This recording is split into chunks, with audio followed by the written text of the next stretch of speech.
আকিকা সপ্তম দিনে করা সুন্নাত। সপ্তম দিনে করতে না পারলে 14তম নম্বর দিনে করবেন। 14 নম্বর দিনে করতে না পারলে 21 নম্বর দিনে করবেন। যদি কোনো কারণে এই দিনগুলোতে করা হয় নাই, মা বাবার সে আর্থিক সঙ্গতি ছিল না, তখন তারা করতে পারেন নাই, তাহলে সেক্ষেত্রে পরবর্তীতে করলেও আদায় হয়ে যাবে। অনেক সালাফ বলেছেন যে আমি যদি জানতাম আমার ছোটবেলায় আকিকা বাবা মা করেননি, তাহলে আমি এখন করার ব্যবস্থা করতাম। স্বয়ং নবী করিম সাল্লাল্লাহু আলাইহি ওয়াসাল্লামের পরে এরকম হাদিস আছে, যার কারণে সপ্তম, 14তম, 21তম দিনগুলোতে করা হলো সুন্নাহ।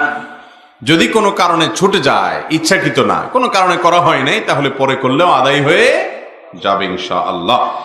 আকিকার গুরুত্ব আমরা অনেকে বুঝি না। অনেকে আকিকা করার জন্য টাকা পয়সা পায় না, অথচ মিষ্টি কিনে মিষ্টি খাওয়ায় অনেক। যে আকিকা করবে, সন্তান জন্ম নিছে তার, এই লোক আকিকার সময়